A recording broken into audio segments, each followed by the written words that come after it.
Assalamualaikum warahmatullahi wabarakatuh. Perkenalkan, nama saya Bustomi Azhari dengan NIM 2289190052 semester atau kelas 5B. Saya di sini akan mempresentasikan personal project saya yang berjudul implementasi kurikulum pada saat pandemi.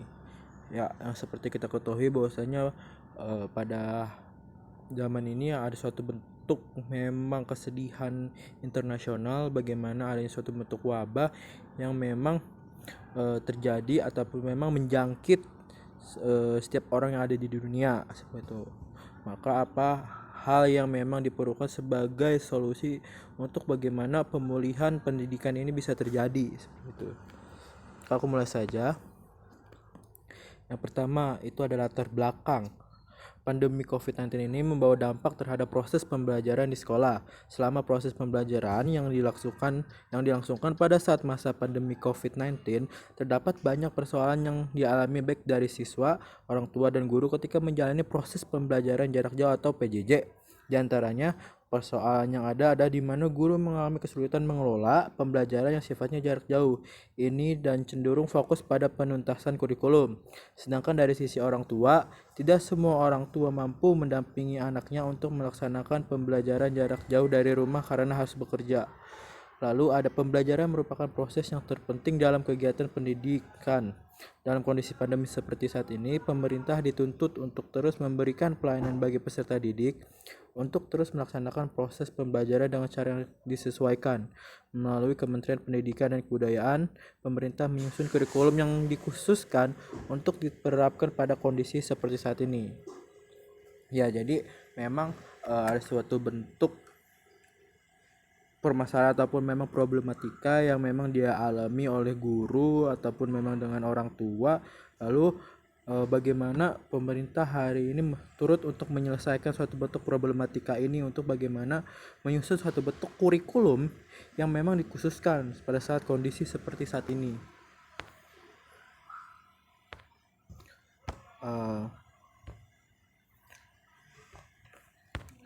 Oke, yang selanjutnya sesuai dengan Surat Edaran Menteri Pendidikan Nomor 3 Tahun 2020 pada Satuan Pendidikan dan Nomor 36962/MPK.A/HK garis miring 2020 tentang pelaksanaan pendidikan dalam masa darurat coronavirus diseases atau dalam kurung Kemendikbud RI 2020 untuk daerah-daerah yang berada pada zona aman, pembelajaran tatap muka secara terbatas dapat dilakukan dengan menerapkan protokol kesehatan dan mengurangi interaksi langsung dengan orang lain.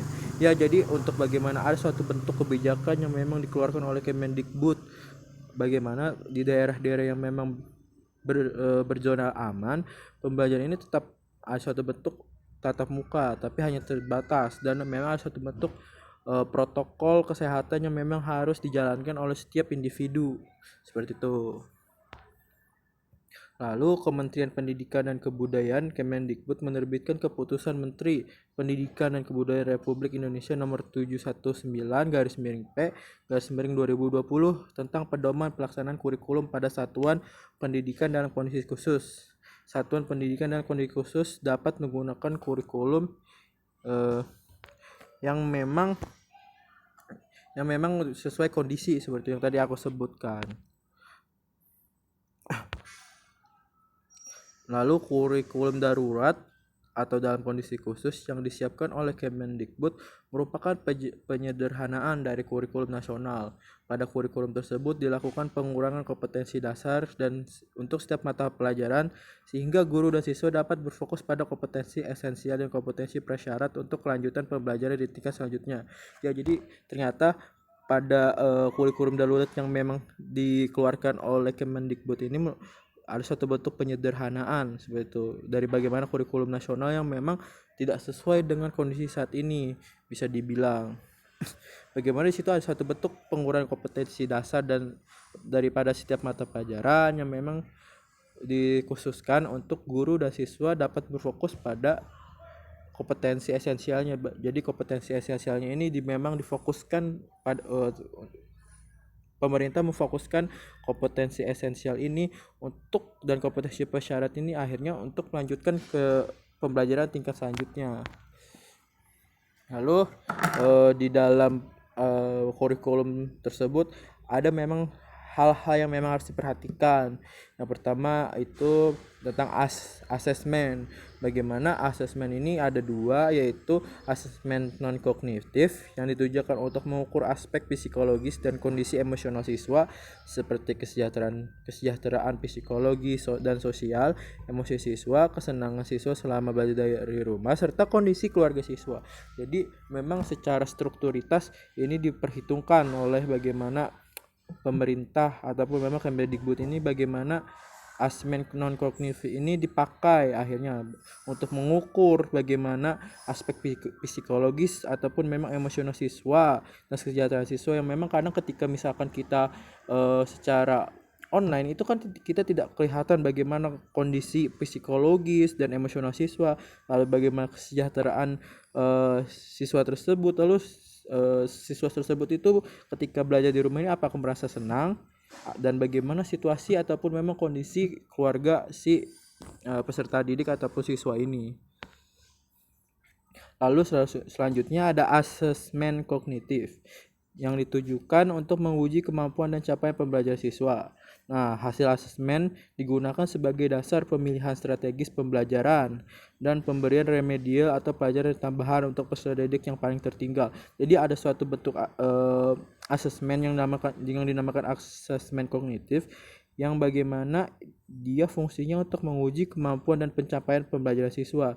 Yang ketika misalkan ada siswa yang memang ketertinggalan dalam mata pelajaran ataupun memang suatu bentuk peremedialan, ini ada asesmen kognitif ini mulailah dipakai di situ seperti itu. Nah, lalu ada satu bentuk opsi yang memang suatu bentuk kurikulum opsi yang memang disajikan oleh pemerintah, itu namanya kurikulum paradigma baru, yang bagaimana kurikulum paradigma baru ini harus menyesuaikan strukturitas bagaimana dalam penjalanannya. Harus ada yang pertama itu struktur kurikulum, lalu profil pelajar Pancasila, lalu menjadi acuan dalam pengembangan standar isi dan standar proses dan standar penilaian atau struktur kurikulum, dan adanya capaian pembelajaran atau CP, terus prinsip pembelajaran dan asesmen pembelajaran. Jadi dalam bagaimana kurikulum paradigma baru ini, yang pertama ini soal struktur kurikulum, bagaimana kurikulum ini terstrukturitas, bagaimana tujuannya, silabusnya, lalu apa yang memang akan materi yang dimasukkan, lalu ada suatu bentuk profil pelajar Pancasila, bagaimana Pancasila ini kan sebagai suatu bentuk pedoman negara tertinggi seperti itu, maka harus ada suatu bentuk profil pelajar Pancasila. Lalu dalam profil pelajar Pancasila ini dan struktur kurikulum ini menjadi suatu bentuk nanti seperti yang aku bilang tadi, standar isi, standar proses, standar penilaian, suatu struktur kurikulumnya, capaian pembelajarannya, prinsip pembelajaran itu seperti apa, asesmen pembelajarannya seperti apa. Ini harus mengacu kepada profil pelajar Pancasila seperti itu. Lalu yang kedua itu ada hal yang menarik dari kurikulum paradigma baru, yaitu jika pada KTSP 2013 kita mengenal istilah KI dan KD, yaitu kompetensi yang harus dicapai oleh siswa setelah melalui proses pembelajaran. Maka pada kurikulum paradigma baru kita akan berkenalan dengan istilah baru, yaitu capaian pembelajaran yang aku tadi sebut tadi, yang merupakan rangkaian pengetahuan, keterampilan, dan sikap sebagai suatu kesatuan proses yang berkelanjutan sehingga membangun kompetensi yang utuh. Oleh karena itu, setiap asesmen pembelajaran yang akan dikembangkan oleh guru harus mengacu pada capaian pembelajaran yang telah ditetapkan. Nah, jadi ada suatu bentuk pencapaian pembelajaran nih dalam bagaimana kurikulum paradigma baru ini, bagaimana ternyata capaian pembelajaran ini ada suatu bentuk goals point yang memang dituju seperti itu, dan asesmen pembelajaran yang memang harus dirancang oleh guru ini harus mengacu pada capaian pembelajaran yang telah ditetapkan seperti itu. Lalu ada ketiga, yaitu pelaksanaan proses pembelajaran dengan pendekatan tematik yang selama ini hanya dilakukan pada jenjang SD saja. Pada kurikulum baru diperbolehkan untuk dilakukan pada jenjang pendidikan lainnya. Ya, jadi yang bisa kita tahu kan biasanya jenjang SD ini hanya pada jenjang SD saja bagaimana pendekatan tematik ini. Nah, tapi selanjutnya ini bisa nih pendekatan tematik ini gunakan untuk ke jenjang yang lebih tinggi seperti itu. Keempat, jika kita dilihat dari jumlah jam pelajaran, kurikulum paradigma baru tidak menetapkan jumlah jam pelajaran per minggu seperti yang selama ini berlaku pada KTSP 2013. Akan tetapi, jumlah jam pelajaran pada kurikulum paradigma baru ditetapkan per tahun. Jadi ada suatu bentuk nanti dirancang nih bahwasannya nanti per tahunnya ini berapa jam pelajarannya selama satu periode itu. Lalu ada lagi sehingga setiap sekolah memiliki kemudahan untuk mengatur pelaksanaan kegiatan pembelajarannya. Jadi ada suatu bentuk jadwal yang memang satu periode seperti itu, hingga akhirnya nanti akan terstruktur nih setiap mata pelajarannya karena memang sudah ada jam-jamnya seperti itu. Yang keenam itu untuk mata pelajaran Teknologi Informasi dan Komunikasi atau TIK yang pada KTSP 2013 dihilangkan. Pada kurikulum paradigma baru, mata pelajaran ini akan dikembalikan dengan nama baru yaitu informatika dan diajarkan mulai dari jenjang SMP. Ya, jadi seperti kita ketahui bahwa KTSP 2013 ini teknologi informasi dan komunikasi ini kan sempat dihilangkan karena memang secara tujuannya pun itu tidak ada suatu bentuk goals point yang memang dituju dalam KTSP 2013 untuk teknologi informasi dan komunikasi. Tapi jika kita lihat ternyata untuk zaman sekarang itu diperlukan karena kita bisa lihat ada suatu bentuk fenomena revolusi industri 4.0 seperti itu yang akhirnya nanti akan melahirkan suatu bentuk era society 5.0 yang bagaimana basis dari bagaimana society ini adalah menggunakan suatu bentuk teknologi, pemanfaatan teknologi. Maka harus ada satu bentuk pembelajaran ataupun memang pencerdasan yang memang diperoleh oleh peserta didik ketika akan nanti bisa beradaptasi ketika memang sudah terjun ke masyarakat seperti itu.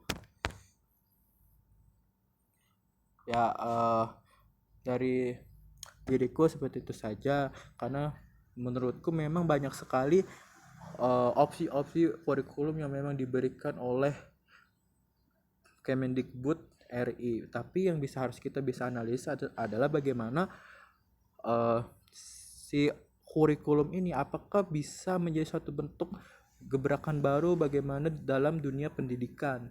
Apakah kurikulum ini adalah suatu bentuk gerbang kebodohan kita? Apakah kurikulum ini sebagai suatu bentuk perkembangan zaman di Indonesia? Ini harus kita analisis bersama. Dari diriku seperti itu saja. Kurang lebihnya mohon maaf. Wala fikri ila motorik. Wassalamualaikum warahmatullahi wabarakatuh.